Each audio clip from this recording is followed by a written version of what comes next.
Hi, I'm Dr. Nadine, and welcome to today's episode of Real Men Talk, where what we're going to be discussing is porn. So, has it become a problem? Couple of questions. Do you find yourself using more and more porn in order to feel the same levels of excitement? Are your is your partner complaining about your use of porn, or are you hiding your use of porn from your partner? These kind of questions lead people to have concerns about whether or not they're actually experiencing a porn issue. So, on today's episode, we want to take a moment and talk about whether or not it's a problem. Now, in my therapy sessions, um, usually when people come in, most of my clients have come in either for couples counseling because there is issues in the relationship with the couple, and the partner will make a note that porn is an issue, but the guy in the relationship may not feel that it is. Or the other common presentation is I have a man come in for therapy whose significant other has been complaining that the porn is a problem. And so they've tried to give up or decrease watching the porn, and they're having problems doing it. And then the third common presentation that I have is that um, the person themselves has identified that it's a problem, that they're having a problem giving it up or cutting back, and that their feelings of shame are kicking in as a result of watching the porn. So let's look at each one of these in greater detail. So the first and most common presentation is that feeling of shame that can kick in either after you've watched the porn or after you've run into people following a session with porn. And so the whole idea of shame is that in your mind, in your belief system, you're violating a societal norm. And so as a result, you feel shame about your behavior. And so you have to ask yourself, what is it that you think that you're doing wrong? And what I mean by that is I'm not implying that watching porn is wrong. What I'm implying is that you believe that there's something that you're doing that is inappropriate. So either because of, for example, your religious beliefs, you feel that you're violating some tenet of your faith by engaging in porn. Or if you feel that you're being disloyal to your partner, either because you're self-satisfying through porn, or that it's that they would not be happy if they knew that you were engaging in the amount of porn that you're watching, etc.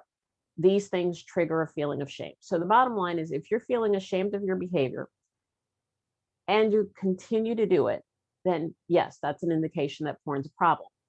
Now, the next piece is what we call a sign of addiction, okay, or compulsion, because porn technically is not an addiction, it's a compulsion. What we're talking about is that you develop what we call a tolerance.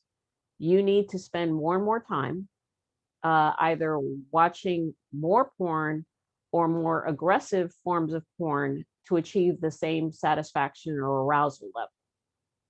And so that's an indication that you're becoming desensitized to what it is that you're watching. This is definitely a key that there is an addiction or a compulsion that is happening, that has occurred. And so, yes, if that's what your experience currently is, then yes, this is another indication that your porn use is problematic and that you may need to talk to someone. Now, the next one is one that a lot of times the men that come into my sessions don't even realize is an issue until we start talking about it. And that's using porn as a coping mechanism for other emotional issues. So, for example, when someone is feeling anxious or depressed, then the inclination is you will get a quick release, you will get a quick positive high um, from viewing and self-satisfying with porn. And so you use porn as a coping mechanism.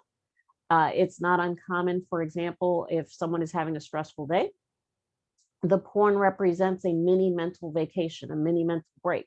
And in fact, during the pandemic, I think there were a couple of incidences where people got caught, you know, basically self-satisfying while they're in a Zoom meeting because they're thinking others can't see them.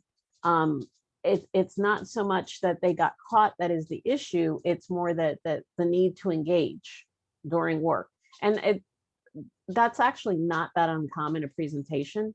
A lot of people use porn as a stress reducer, but if it's serving as your primary coping mechanism, in other words, whatever your triggering event is, and this is something, you know, we'll talk about in greater detail in another episode, but if your way of coping with whatever your triggering event is to engage in porn, then yes, you are using it as your primary emotional coping mechanism, and that's problematic. The bottom line is, rather than deal with something, you're escaping that emotional challenge through the use of porn.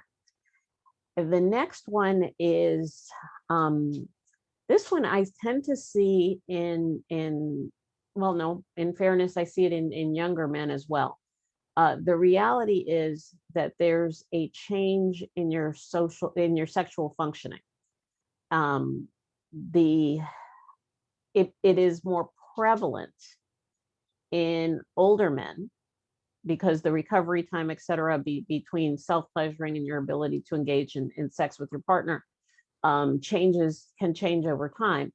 But the reality is that if you are finding as a result of, for example, your recovery time, the time between when you've self-pleasured and when you're able to then engage in sexual activity with your partner, that as a result of that, you're not able to engage in sexual relations with your partner and you prefer your sexual activity through porn, that can be a problem.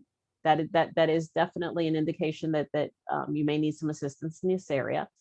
The other place that I see the presentation is in either impotence or premature ejaculation when it comes to having sex with your partner.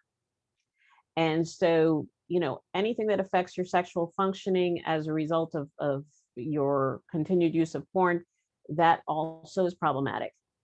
And then the last area is definitely one that comes up with pretty much a lot of the cases where the compulsion has taken over, and that is essentially you're irritable and angry after the experience. In other words, you get your release during the activity of watching porn, but then following the porn use, when you engage with communication with your family members, your friends, etc., there's a feeling of irritation and anger that floats up to the surface.